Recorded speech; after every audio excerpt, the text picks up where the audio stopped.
Radio Educación desde la Colonia del Valle en la Ciudad de México. Radio Educación.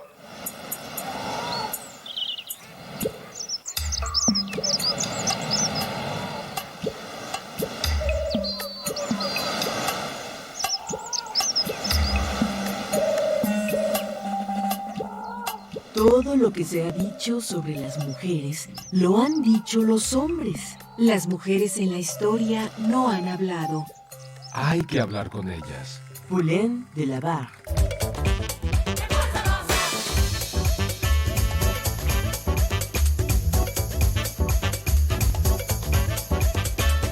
Las mujeres contamos.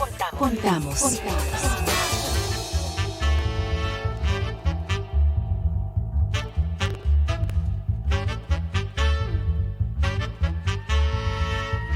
No solo somos un poco más de la mitad del mundo. Nuestra sociedad cuenta con nosotras para la transformación social. Sé parte de nuestro presente. Dialoguemos de la política, de lo público y de lo íntimo. Con perspectiva de género. ¿Qué y cómo contamos las mujeres?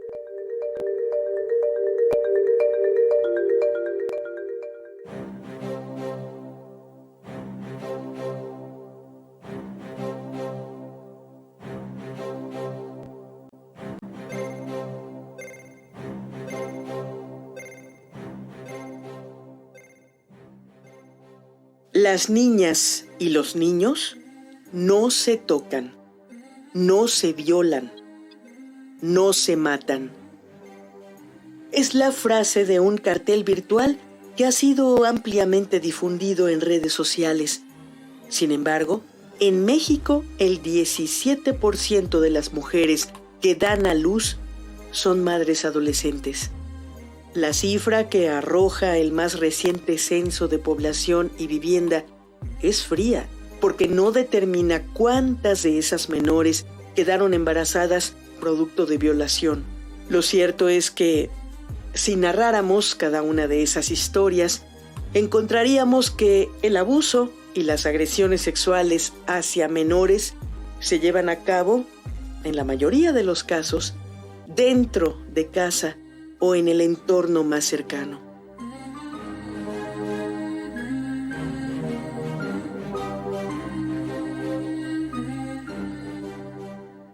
Luisa, con tan solo 15 años, está embarazada.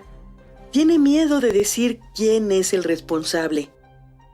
Fue el abuelo, el hermano, fue el padrastro, el padrino, el vecino, el sacerdote. Quizás fue el silencio de quienes intuyeron que alguien la tocaba desde hace mucho tiempo y prefirieron mirar hacia otro lugar.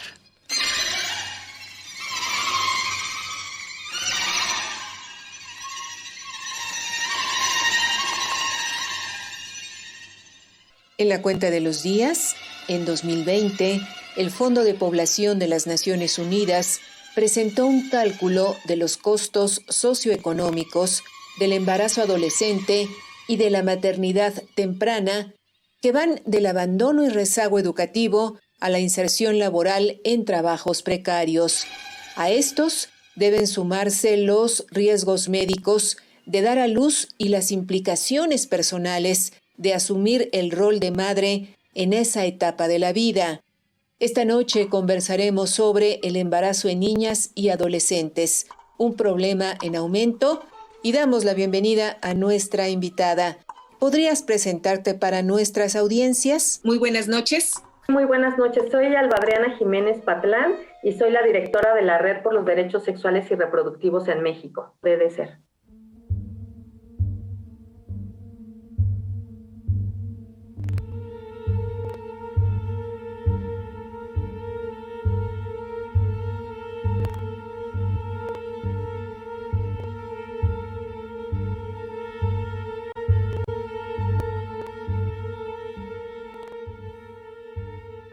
Ante este micrófono, Ana Leticia Vargas y, en época de pandemia, detrás de las pantallas, todo el equipo de Las Mujeres Contamos, encabezado por Guadalupe Sánchez López le invita a permanecer la próxima hora en sintonía con este programa. Tejamos juntas y juntos la red de ayuda y compartamos experiencias con perspectiva de género. Búscanos en Facebook como Las Mujeres Contamos. En esta emisión grabada, la invitación es a que nos escriba y nos cuente su historia. Las mujeres somos las que atesoramos la palabra, las que guardamos las historias familiar, personal y social, y de nuestro equipo de producción, Edith Díaz y Gabriela Sosa Martínez, les invitan a contar todas estas historias y a compartirlas con las y los escuchas de este programa.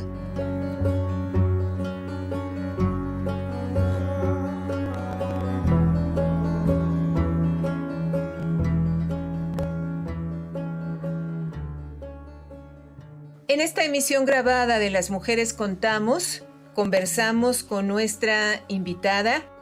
Ella es Alba Adriana Jiménez Patlán, directora de la Red por los Derechos Sexuales y Reproductivos en México, DDCER, y el tema de este martes, embarazo en niñas y adolescentes, un problema en aumento. Adriana, ¿cuál es la situación del embarazo en edades tempranas en nuestro país? Pues la verdad es que es bastante grave lo que está ocurriendo en nuestro país. Por ejemplo, el Consejo Nacional de Población estima que actualmente existen en el país 22.4 millones de mujeres y hombres adolescentes entre los 10 y 19 años de edad, y resulta que cada día se embarazan 1,000 adolescentes en nuestro país. Cada día. Cada día se embarazan 1,000 adolescentes en nuestro país. ¿Cuáles son las razones que explican que este fenómeno se dé? Bueno, pues la verdad es que es multifactorial, no hay una sola razón, pero me parece justamente importante decir que uno de los fenómenos sociales que se han estudiado alrededor del embarazo adolescente es que muchas adolescentes, es decir, las mujeres, lo ven como un destino ante la falta de alternativas económicas, educativas, sociales. Entonces, bueno, pues creen que puede ser una manera de resolver estas situaciones y por eso es que se unen o tienen un embarazo no planeado, no deseado, y ahí está la situación. Lo otro también que podemos decir en esta situación de múltiples factores del embarazo en adolescentes es la falta de acceso a métodos anticonceptivos, que además tiene que ver también con factores socioculturales, históricos, junto con cuestiones políticas e incluso religiosas que han limitado la educación sexual integral. Muchas personas han pensado que no debe de hablarse de educación sexual con las niñas y los adolescentes porque creen que con eso van a iniciar su vida sexual activa cuando los estudios indican lo contrario. Además, bueno, es importante decir que la educación sexual integral debe de abordarse no solo desde lo biológico, sino también desde lo socioemocional, todas las cuestiones psicológicas y cognitivas, de acuerdo a las edades de los niños y adolescentes y jóvenes. También hablar sobre los derechos que se tienen con respecto a las familias, precisamente para que se brinde toda la información, y también la responsabilidad que tiene el Estado frente a toda esta situación de la educación sexual integral. Entonces podemos ver que hay muchas razones por las que ocurre el embarazo en adolescentes. Durante estos meses de pandemia y de confinamiento, hemos leído una serie de notas en las cuales se habla de que esta situación del embarazo en adolescentes ha tendido a incrementarse, justamente asociada a la violencia que se vive dentro de los hogares y también a la falta de acceso a métodos anticonceptivos, a información sobre salud sexual y reproductiva. ¿Cuál es la opinión de ustedes, o mejor dicho, los datos de ustedes? Bueno, pues la verdad es que se ha mencionado en todas las conferencias de salud donde se habla sobre salud sexual y reproductiva. Ves que todos los días desde la Secretaría de Salud dan un reporte sobre el COVID-19, pero se han abordado algunos temas, entre ellos precisamente la salud sexual y reproductiva. Y se ha mencionado que los servicios de salud sexual y reproductiva en todo el país son servicios esenciales. Sin embargo, frente a todo lo que está ocurriendo con la emergencia sanitaria, por lo menos nosotros en la práctica hemos visto que muchos de los prestadores de servicios de salud que brindaban información, el acceso a los métodos anticonceptivos, la consejería, pues han tenido también que entrar a todo el tema de la emergencia sanitaria.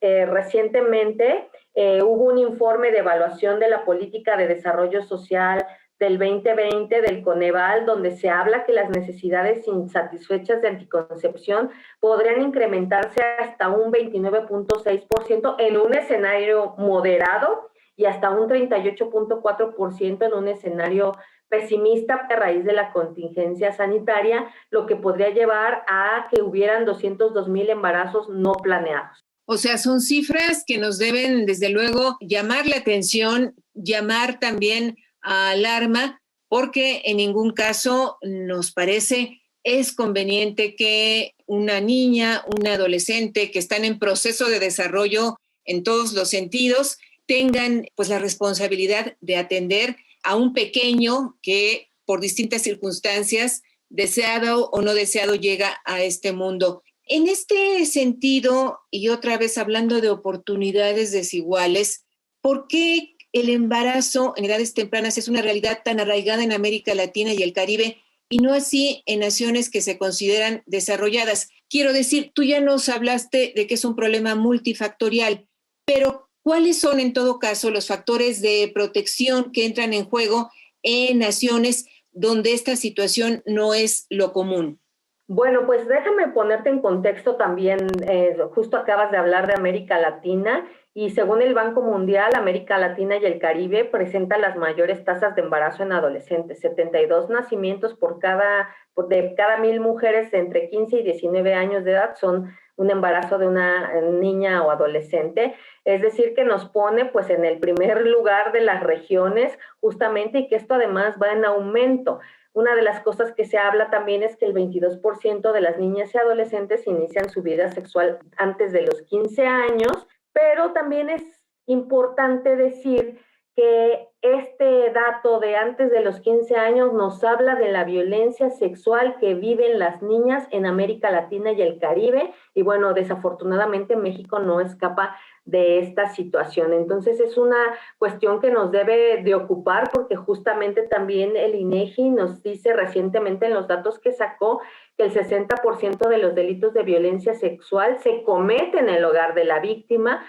4 de cada 10 víctimas son menores de 15 años y de estas 9 de cada 10 son mujeres. Es decir, el problema es bastante grave porque no se está brindando la protección necesaria a las niñas que ahora por el confinamiento no tienen oportunidades de asistir a centros educativos, a bibliotecas, a lugares de recreación y están confinadas en muchos de los casos con sus propios agresores que van desde sus tíos, primos, padrastros, padres biológicos, abuelos, etcétera, y que debemos de pensar que este es un tema que no tiene que ver necesariamente con el acceso a los métodos anticonceptivos, sino comparar el delito que se comete dentro de los hogares. Alba Adriana Jiménez Patlán, directora de la Red por los Derechos Sexuales y Reproductivos en México.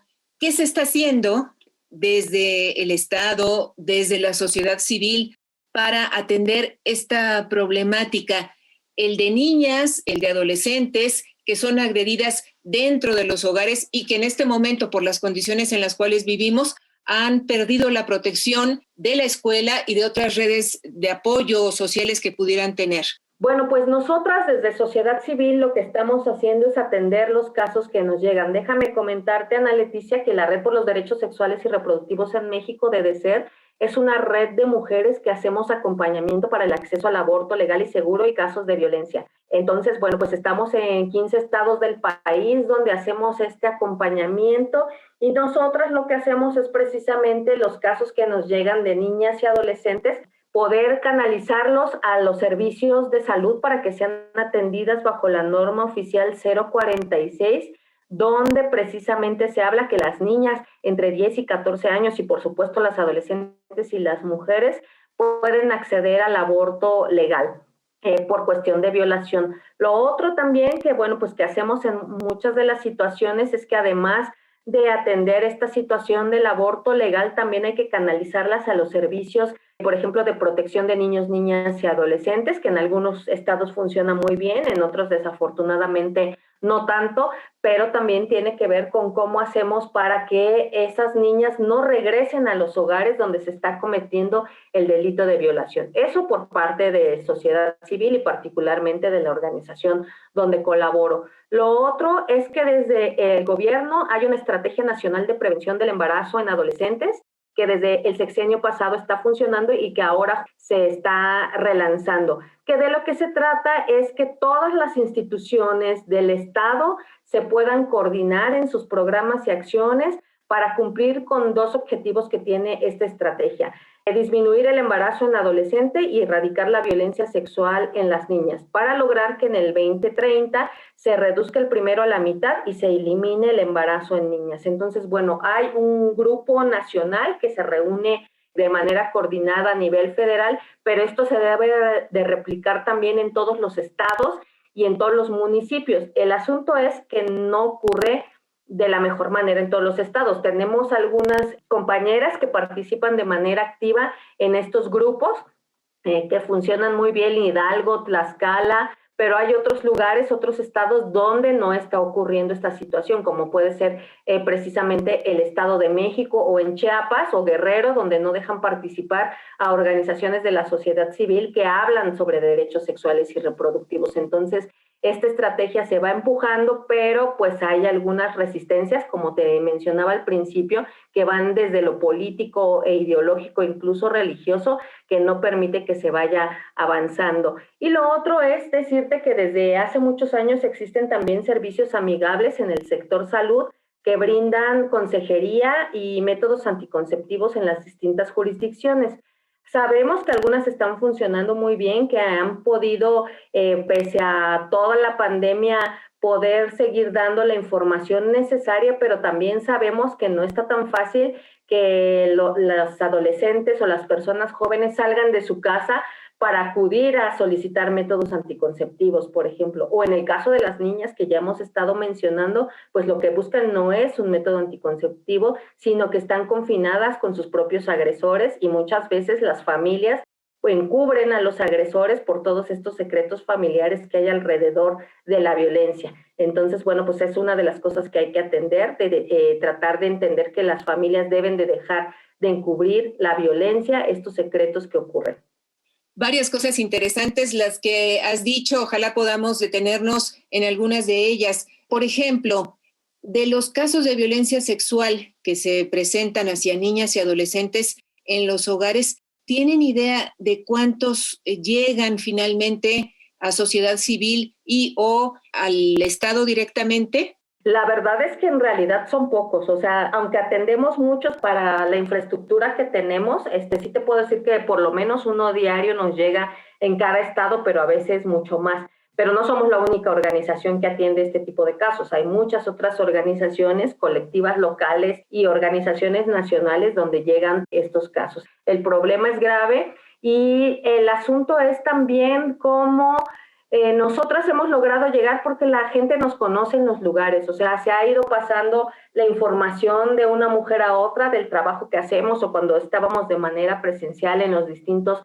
talleres, dábamos estas pláticas, ahora nos hemos convertido a la modalidad virtual, pero eso no nos permite, por ejemplo, llegar a grupos no escolarizados, que ese es un problema. La escuela también significaba para las niñas una manera de conseguir información, de solicitar ayuda, y bueno, aunque como te cuento, estamos en la manera virtual y hacemos todo lo posible por llegar a las adolescentes y dar todas estas pláticas de prevención de la violencia en el noviazgo, pues todavía nos hace falta que con todo este semáforo rojo que hay en muchos lugares, no hemos podido hacer el trabajo comunitario como le hacíamos en otro momento, de ir de escuela en escuela, en los lugares donde se juntan las personas jóvenes, hacer eventos públicos donde brindemos como toda esta información, pero pues hacemos lo posible y hacemos que el Estado también haga la parte que le corresponde de la protección de las niñas y las adolescentes y de cumplir con la norma 046.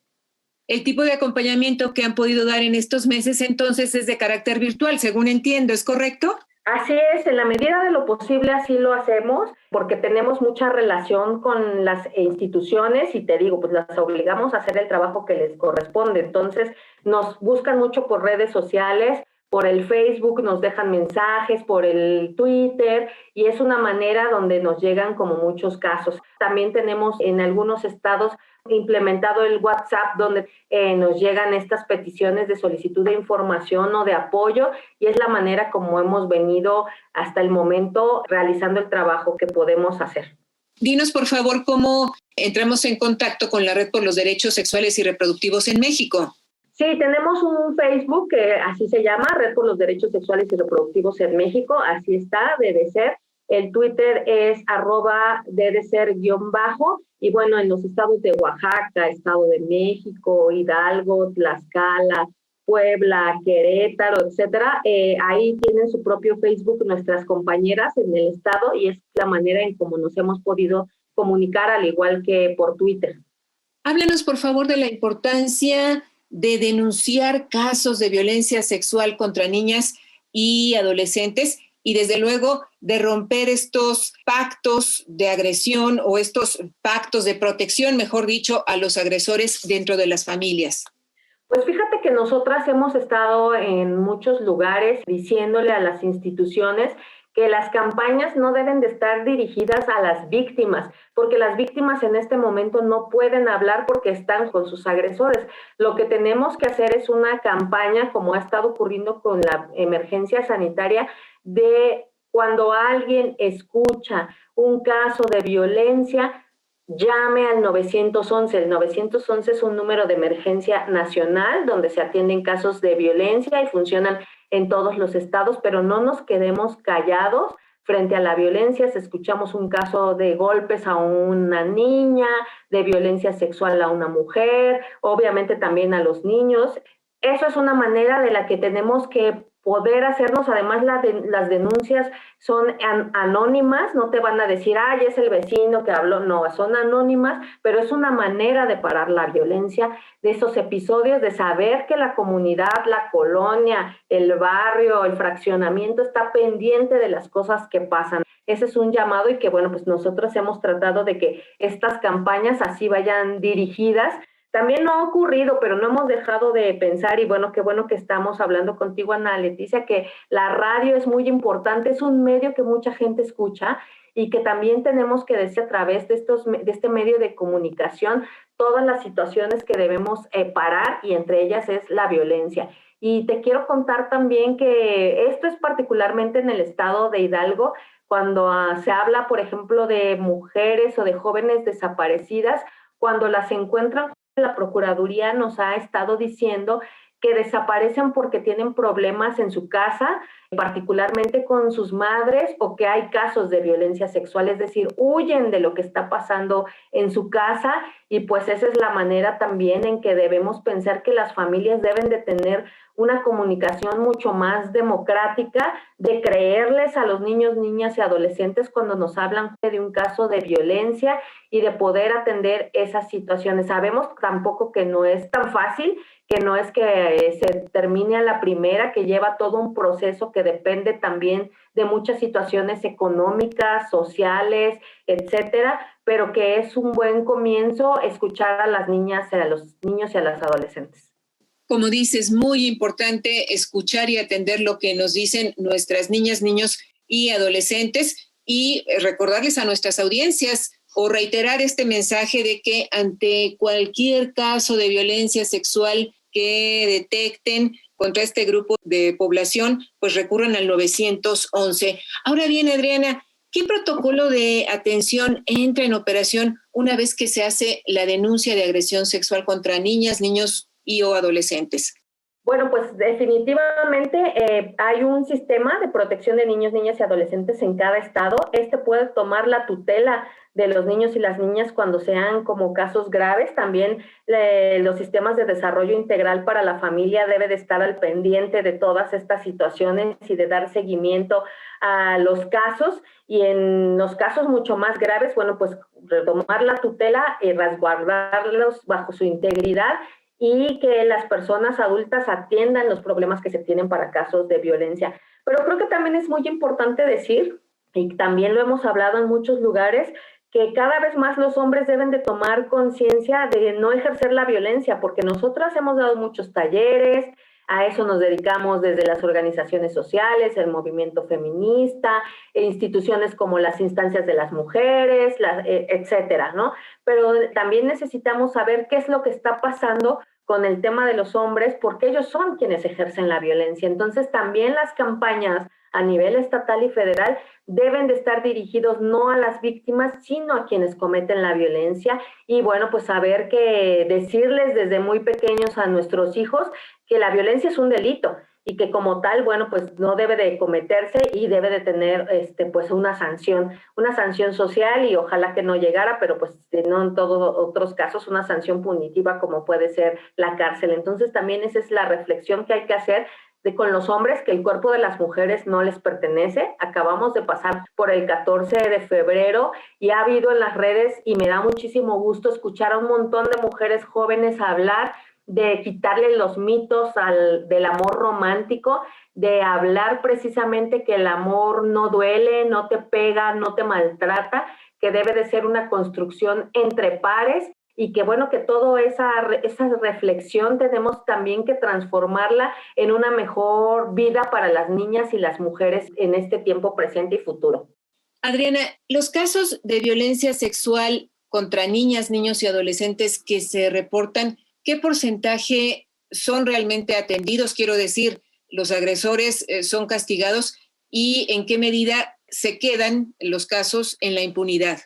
La verdad es que no tengo una cifra al respecto en este momento, pero es que podemos ver a nivel nacional todo el tema de la impunidad en redes sociales. Pues han surgido muchos hashtags como mi primer acoso, el Me Too, la denuncia de los feminicidios en redes sociales, de la violencia sexual que también se denuncia, porque las mujeres no están creyendo y no están viendo resultados en el sistema de impartición de justicia. Ese es otro de los pendientes que tiene el Estado, porque dicen mucho, pues denuncien, háblenlo, pero cuando las mujeres denuncian pasan por procesos muy complicados. Esa es una tarea que tiene el Estado, la Federación, las fiscalías y las procuradurías, de mejorar el sistema de impartición de justicia, de mejorar cómo atienden los jueces la violencia contra las mujeres y las niñas. Aunque no tengo la cifra, lo podemos ver en todos lados el nivel de impunidad que hay al respecto.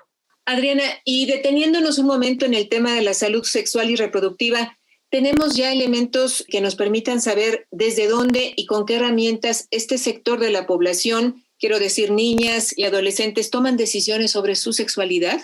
Pues la verdad es que estamos haciendo todo un trabajo muy intenso. Me parece que cada vez más está ocurriendo esto. Hay que brindar educación sexual integral en todas las etapas de la vida escolar, desde el kinder hasta la universidad. La sexualidad es muy amplia y bueno, deberíamos incluso las personas adultas y las adultas mayores, pero estamos hablando particularmente de esta etapa etaria donde se debe de hablar del reconocimiento del cuerpo, no desde lo biológico, sino justamente desde lo social, y reconocer también todas las relaciones violentas.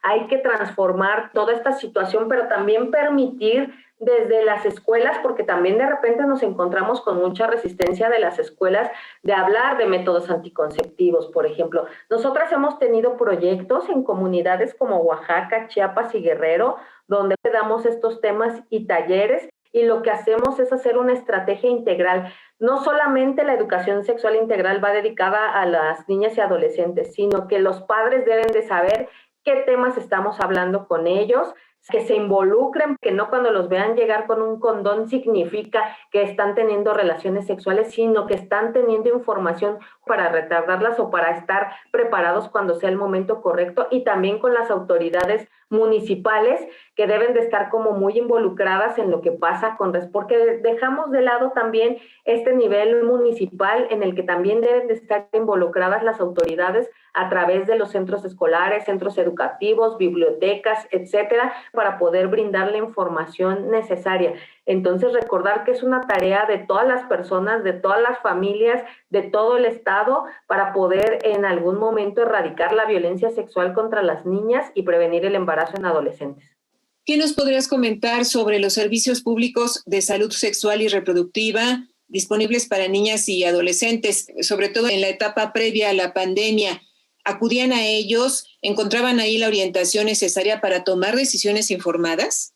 La verdad es que sí. Yo te puedo decir que nosotros en algún momento también hicimos un proyecto para fiscalizar cómo se brindaban los servicios de métodos anticonceptivos en los servicios amigables, y la gran mayoría atendían muy bien la situación, cada vez estaban más preparados. Solo en algunos lugares, pocos, nos encontrábamos, por ejemplo, pues que no había privacidad, por ejemplo, o que alguna persona administrativa o de enfermería, pues como que no era tan fácil de entablar una comunicación con un adolescente. Y lo que también pasaba es que las adolescentes muchas veces necesitan recurrir a un centro de salud distinto al lugar donde viven, porque, bueno, las que vivimos en municipios o las que viven en comunidades saben que todas las personas se conocen.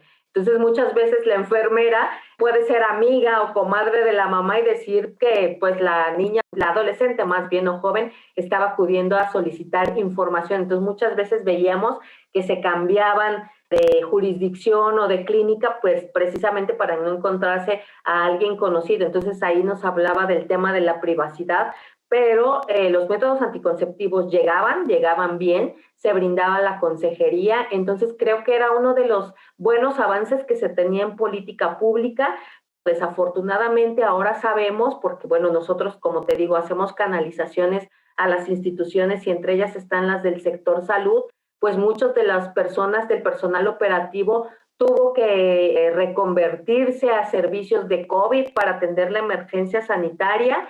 De repente se pararon algunas cosas, pero sí sabemos de jurisdicciones en varios estados donde están haciendo todo lo posible para que esta información se siga brindando. Pero te digo, pues ahora es más complicado porque pues las personas jóvenes y las adolescentes pues es más difícil de que salgan. Antes lo hacían pues porque iban a la escuela, porque iban a algún asunto para jugar básquetbol, voleibol, y pues acudían a los servicios de salud en ese inter. También eso complica. Respondiéndote, sí, eran buenos, es una buena política pública los servicios amigables.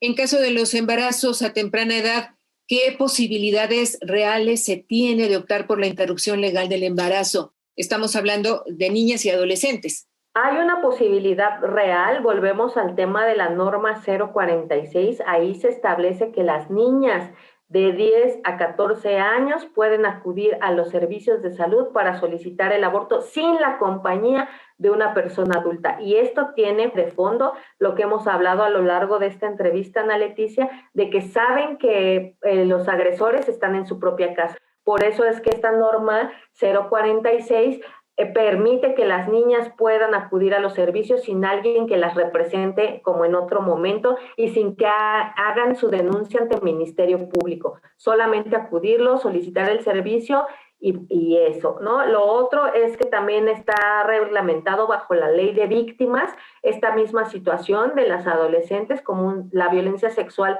es un servicio de emergencia y se debe de atender precisamente también en el sector salud, y están incluidas las niñas y las adolescentes sin la representación de una persona adulta. Entonces, es real.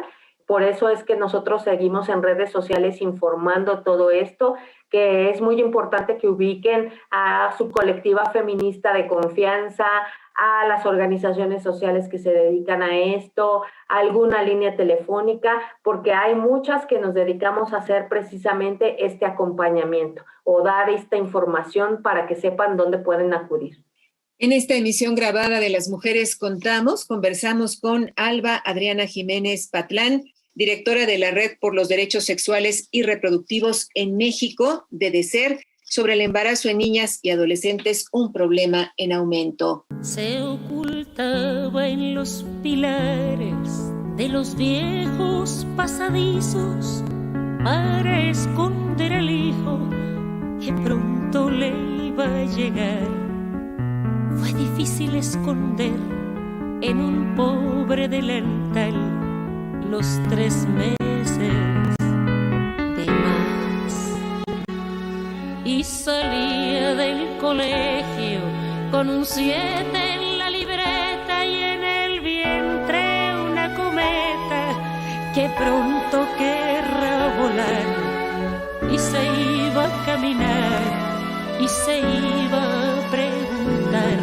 por las calles sin final. Y saludamos esta noche de martes a nuestra compañera Eliud Hernández. ¿Qué tal, Eliud? ¿Cómo estás? Te escuchamos. Muy buenas noches, Ana Leticia. Saludo con mucho gusto a ti y a todas las audiencias de Las Mujeres Contamos que nos sintonizan a través de las frecuencias de Radio Educación. En México, lamentablemente, es posible destruir proyectos de vida aún antes de que sean definidos. Esto se debe a que niñas de entre 10 a 14 años siguen quedando embarazadas cuando deberían estar cursando entre el 4º grado de primaria y el 2º año de secundaria. Ellas se ven forzadas frecuentemente a enfrentar un embarazo y una maternidad no deseada. En nuestro país se ha definido una Estrategia Nacional para la Prevención del Embarazo Adolescente, ENAPEA por sus siglas. Sin embargo, es necesario que las niñas que aún no llegan a esa etapa de desarrollo sean tomadas en cuenta en el diseño de políticas públicas específicamente creadas para romper la cadena de violación de derechos humanos que provoca el embarazo infantil. ¿Cómo acercarse a este tema que tiene implicaciones jurídicas, sociales y emocionales? En esta oportunidad, Las Mujeres Contamos desde la investigación de alto nivel en derechos humanos y marco jurídico. Vamos a escuchar. Hola, ¿qué tal? Soy Roxana Montejano Villaseñor, licenciada en Derecho y maestra en Derechos Humanos por la Universidad Autónoma de San Luis Potosí. Actualmente soy estudiante del doctorado en Derecho por la Universidad Autónoma de Aguascalientes, que forma parte del padrón del Consejo Nacional de Ciencia y Tecnología, CONACYT, donde me encuentro realizando una investigación acerca del embarazo y la maternidad infantil desde un enfoque jurídico-social. De acuerdo con la Organización para la Cooperación y el Desarrollo Económicos, la OCDE, en el territorio de América Latina y el Caribe, México ocupa el primer lugar en embarazo y maternidad infantil, es decir, en la población de 10 a 14 años. Si bien se cuenta con un extenso marco normativo que protege los derechos humanos de niñas y mujeres, también es cierto que la actuación de operadores jurídicos y personal del sistema sanitario, ya sea de tipo público o privado, se ve influenciada en muchísimas ocasiones por creencias de tipo religioso, de tipo sociocultural e inclusive de carácter personal, pues se atraviesa un tema que ha sido álgido desde siempre, como lo es el aborto. Entonces, estos actores niegan el derecho de las niñas a decidir el continuar o no con una gestación, lo cual a su vez infiere en el acceso, en el goce y en el disfrute de otro tipo de derechos, como puede ser el derecho a la salud, el derecho a la educación, puesto que los derechos humanos se caracterizan por ser interdependientes, dejando así a las niñas en una condición de vulnerabilidad permanente, ya que su proyecto de vida se va a coartar o a modificar de forma absoluta con el ejercicio de una maternidad no deseada, de una maternidad obligada.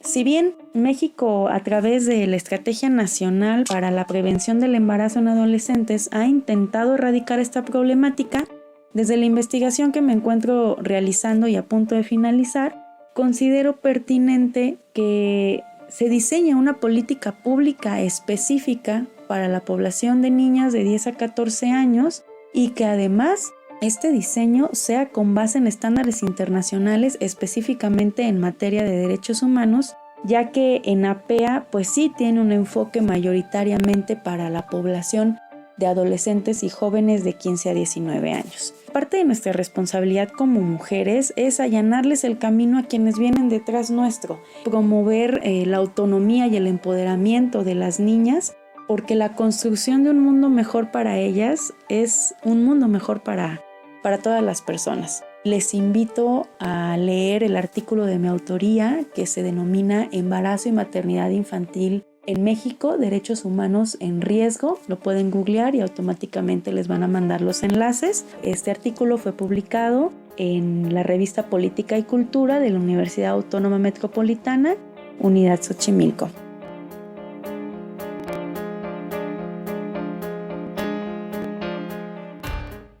Muchas gracias, Eliud Hernández. A nuestras audiencias les recordamos que esta es una emisión grabada, por lo que agradecemos que nos hagan llegar sus mensajes a las redes sociales, donde estamos como Las Mujeres Contamos. Hoy en entrevista con Alba Adriana Jiménez Patlán, ella directora de la Red por los Derechos Sexuales y Reproductivos en México, de DESER, Y el tema de este martes, embarazo en niñas y adolescentes, un problema en aumento.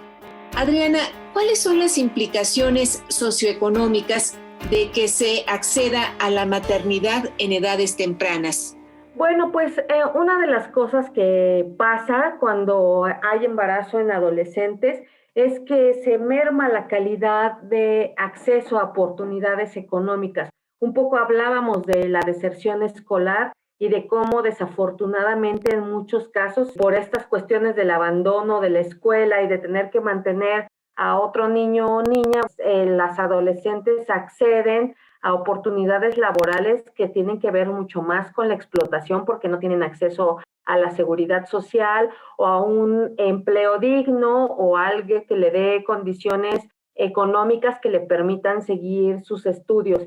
Y en muchos de los casos también esto ocurre incluso dentro de las familias, porque como dependen económicamente de alguna persona adulta, pues muchas de las veces lo que ocurre, además de la deserción escolar, es que se hacen cargo del trabajo, del cuidado y la crianza de su propio hijo o hija, de alguna persona enferma y de los quehaceres domésticos, esto claro, sin que lleve algún pago económico de por medio. Por supuesto.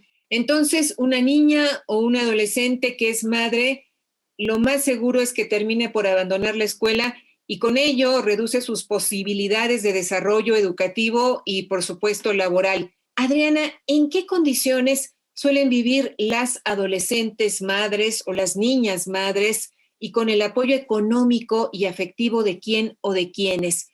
¿Cuáles son las distintas historias de vida con las que ustedes se encuentran en el trabajo que realizan? Bueno, en muchos de los casos, por ejemplo, si es que hacen unión en pareja con alguien, se van a vivir, por ejemplo, a casa de los suegros, ¿no? No hay independencia sobre la vivienda y por ello también las decisiones que se toman con respecto a su propia vida y autonomía e incluso las de los propios hijos no dependen solamente de ella o de su pareja, sino de otras personas, ¿no? De cómo se cría, de qué es lo que se come, etcétera. Y en otros casos, bueno, pues que pueden seguir viviendo con sus padres porque no hicieron pareja o porque en algún momento la persona con la que procrearon ese hijo y las abandona, pues también dependen económicamente de ellas y no necesariamente pues en buenas condiciones. Hay muchas situaciones alrededor también cuando la pareja no necesariamente es una persona de su misma edad. Ya hemos hablado a lo largo de esta entrevista de que les llevan incluso entre 10 y 30 años, lo que significa también pues que se vive violencia económica en algunas de las situaciones, ¿no? Que no tienen autonomía porque no pueden trabajar, justamente porque se hacen cargo de la casa y de la persona con la que viven. Y en otro de los casos, incluso no sé si recuerdas que recientemente en un municipio del Estado de México se vio el caso de una pareja de adolescentes que tenían prácticamente la misma edad, que se estaban haciendo cargo de un niño pequeño y vivían en una casa en condiciones muy precarias, de pobreza extrema, casa inclusive que ni siquiera llegaba a ser de lámina. Ellos no tenían acceso a otro tipo de oportunidades justamente por la deserción. Y también es importante mencionar que en muchos de los casos se repite el ciclo de la pobreza y de la falta de oportunidades para esos hijos e hijas que tienen las parejas adolescentes. Con estos escenarios que has dibujado, bajo un enfoque de derechos humanos, de género y por supuesto de interculturalidad, ¿qué acciones deben tomarse para prevenir el embarazo adolescente? ¿Qué le toca al Estado? ¿Qué le toca a la sociedad? ¿Qué nos toca a las familias? Justamente el Estado tendría que hacer toda esta educación sexual integral desde el kinder hasta la universidad. Ya está establecido inclusive en el artículo 3º constitucional, pero hay muchos grupos dentro de este país que se oponen a ello, grupos conservadores que no quieren que se hable de este tema. Recordemos que recientemente echaron a andar iniciativas mal llamadas PIN parental, que además están copiadas justamente de grupos de extrema derecha españoles, donde se dice que los padres son los que deben de tener control sobre la educación y sobre todo de la educación sexual de niños, niñas y adolescentes, pero se olvidan que en nuestro país, bueno, estamos hablando de este artículo 3 constitucional donde se habla de educación sexual integral, pero también del interés superior de los niños y niñas y de toda la protección que hay a nivel internacional por el derecho a la información, porque se tiene que tener esta educación integral y que muchas veces no ocurre. Por parte también de las familias, pues que se vayan quitando prejuicios cuando se habla de educación sexual, porque volvemos al tema también que hemos abordado, es que no se trata solamente de hablar de las relaciones sexuales, sino de todos los procesos biológicos y sociales por los que pasan niños y adolescentes, en el caso de los niños y niñas, de prevenir el abuso sexual, desde conocer el cuerpo, de no permitir que lo toquen otras personas, de procesos biológicos como puede ser, como es más bien la menstruación y de toda la cuestión no solo sexual, sino todo lo que va de por medio también del bienestar social y mental. Y en el caso también pues de nosotros, de las organizaciones de la sociedad civil, hacer toda esta difusión de la información, pero también creo que los medios de comunicación juegan un papel muy importante justamente en los mensajes que se envían hacia lo que tiene que ser el establecimiento de las parejas, mandar mensajes positivos de las relaciones entre pares y de relaciones no violentas en el noviazgo y de que el cuerpo de las mujeres no son un producto para ser vendido al servicio de los hombres. Entonces, hay muchas cosas en juego de todos estados, gobiernos municipales, familias, que tenemos que intervenir para lograr estos objetivos de disminuir el embarazo en adolescente y erradicar la violencia sexual hacia las niñas y niños. En la primera parte de la entrevista nos decías que en el Estado de México, en Guerrero, en Chiapas, no se les permitía a la sociedad civil pues hacer este trabajo de hablar sobre estos temas que has mencionado. ¿Por qué? ¿Qué es lo que está sucediendo ahí? Y finalmente el Estado mexicano tiene obligaciones que cumplir de protección a las niñas, niños y adolescentes. ¿Cómo es posible que en las entidades del país haya políticas públicas, comportamientos de los servidores públicos que vayan en contra de acuerdos internacionales que ha firmado nuestro país? Bueno, en el caso del Estado de México ni siquiera funciona el Grupo Estatal para la Prevención del Embarazo en Adolescentes. Además de estar en la red de DECER, soy parte del Consejo Social del INMujeres. Desde ahí abordamos este tema y lo he estado denunciando continuamente en este consejo y en la Junta de Gobierno. En los casos particulares de Guerrero y de Chiapas, desafortunadamente, los gobiernos son gobiernos conservadores. Guerrero, por ejemplo, es un lugar donde nos han impedido inclusive avanzar en temas que tienen que ver con la norma 046.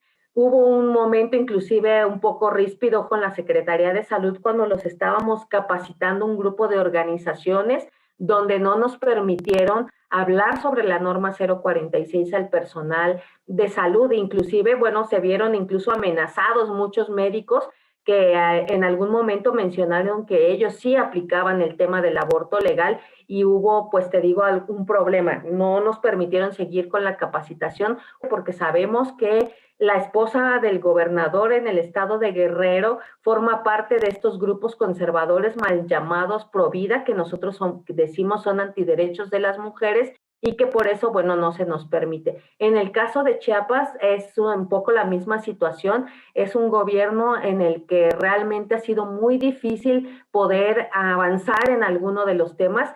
Efectivamente hay marcos internacionales y nacionales en los que están obligados y por más que hacemos denuncias y todo esto, pues algo sucede ahí que se va atorando, pero están incumpliendo con todo lo que hay en el avance de los derechos de las mujeres y de las infancias.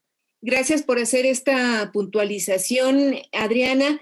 Sabemos que las consecuencias del embarazo adolescente y la maternidad temprana han atraído la atención de investigadores y agencias de desarrollo a nivel internacional. ¿Con qué resultados? ¿Cómo va este tema? Una de las cosas muy importantes es que, por ejemplo, el UNFPA, sí hay avances acá en el estado de Hidalgo donde vivo, además, hay un grupo de trabajo con respecto a este tema. También nosotras acá en el estado de Hidalgo hemos impulsado muchísimo estos grupos interinstitucionales, particularmente de prevención del embarazo en adolescentes con estas agencias internacionales y han funcionado bastante bien. Ahí vemos, a diferencia de lo que platicamos anteriormente, el tema de la voluntad política de los gobiernos, esa es una, pero también del empuje de la sociedad civil para poder avanzar en estos temas. Entonces, yo creo que es muy importante que las agencias también estén pendientes de todo lo que ocurre, porque además recordemos que Guerrero y Chiapas son de los estados donde hay más altos índices de embarazo en adolescentes y de la violencia sexual y bueno, muchos otros problemas, lo hemos visto recientemente con Chiapas, la falta de acceso a la justicia en casos de feminicidios. Entonces yo creo que hay que voltear, algo está ocurriendo ahí, se tiene que poner el ojo de las organizaciones y de los medios de comunicación, pero creo que es muy importante justo que apuntalas de la participación de las agencias internacionales para hablar de todos estos temas y poder avanzar con los gobiernos. Sobre el tema que hoy hemos tratado, Adriana, ¿dónde pueden nuestras audiencias obtener más información para tenerla ellos y ellas y compartirla con sus niñas, niños y adolescentes? Pues fíjate que hay una muy buena campaña del CONAPO que se llama Yo Decido, que ustedes pueden entrar al sitio web del Consejo Nacional de Población y ahí entrar y ver la campaña. También hay muchas lecturas en el Centro de Documentación del Instituto Nacional de las Mujeres. Bueno, nosotras en las redes sociales que ya hemos dicho también posteamos mucha información respecto, hacemos también muchos webinars, discusiones a través de YouTube en nuestras redes sociales de cómo hacemos para atender esta problemática a pesar de la emergencia sanitaria, de cómo lo hacemos inclusive con nuestras compañeras que viven en comunidades indígenas y en la zona alta de la montaña, como parte de las estrategias exitosas. Y bueno, la información que también damos con las niñas, niños y adolescentes es a través del Consejo Social del INMujeres, que se ha impulsado un fondo para el bienestar, para el adelanto de las mujeres, que está particularmente enfocado en la disminución del embarazo en adolescentes y que recientemente se volvió a aprobar en la Junta de Gobierno para que los gobiernos estatales, a través de los institutos estatales de las mujeres, puedan organizar distintas actividades. Y la verdad es que en algunos estados ha dado muy buenos resultados. En otros estados va mucho más lento porque tiene que ver también con ciertas cosas que pasan en esos lugares. Te puedo decir, por ejemplo, Zacatecas, nos contaban que no ha sido del todo tan exitoso, pero hay otros donde se han formado grupos de jóvenes como parte de ser promotores para difundir eso entre otros compañeros. La educación entre pares, que es una de las cosas que impulsamos mucho desde la DDCER, es una de las cosas que importa, porque es esta educación entre pares que les permite brindarse información entre ellos, pero una información científica y laica, y es que nosotros hemos hecho estos promotores y el Fondo para el Bienestar desde el gobierno también promueve este tipo de acciones. Hay bastantes lugares, por lo menos a través de las redes sociales y de los sitios web donde pueden conseguir información o buscarnos también. Por lo que nos dices entonces, hay presupuesto para atender este tema, el del embarazo adolescente, y no tendría por qué haber pretexto por parte de las entidades federativas para no hacerlo. Así es, hay el presupuesto, hay un presupuesto destinado, pero además la Estrategia Nacional es un documento que habla de que todas las instituciones, porque además hay un asunto alrededor del embarazo en adolescentes, creen que nada más le toca al sector salud y no, le toca al sistema de bienestar, al Instituto de la Juventud, al de las mujeres, al de desarrollo social, es decir, debe de ser integral, no tiene por qué otra vez estar nada más destinado al tema de la salud, sino que tiene que ver con educación, con deporte, con cuestiones recreativas, de cómo se alinean todos los programas y acciones con un presupuesto ya destinado a ello, pero también con un presupuesto que hay dentro de todas las instituciones para hacer este tipo de acciones.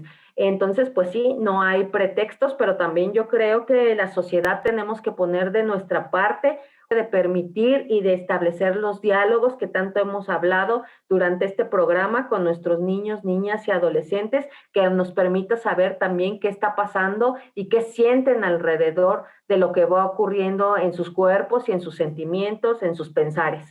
Y aquí el tema cultural es, desde luego, ineludible.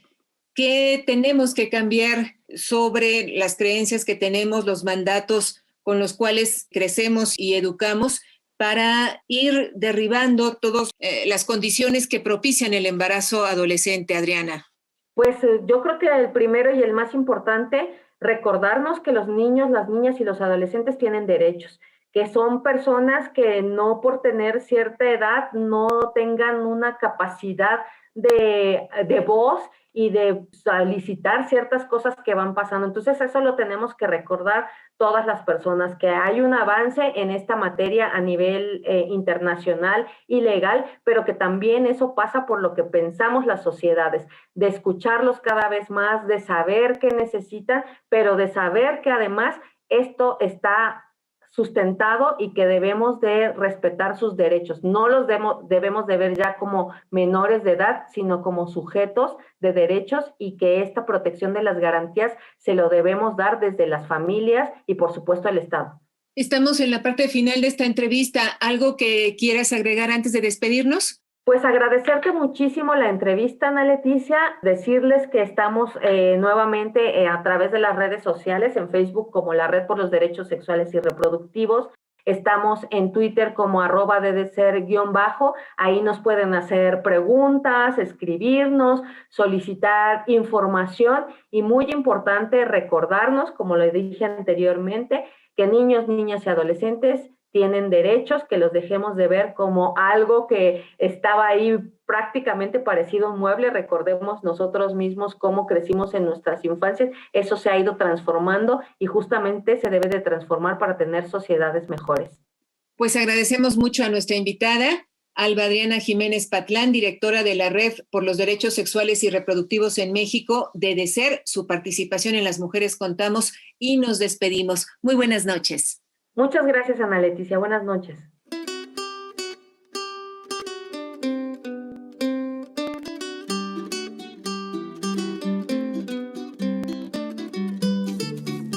Las mujeres contamos. Participamos en este programa el equipo de Las Mujeres Contamos, Eliud Hernández, Edith Díaz, Guillermo Lagarda, Gabriela Sosa Martínez, Marlene Reyes y Ana Leticia Vargas, en una producción de Guadalupe Sánchez López. Muchas gracias. Hasta la semana entrante.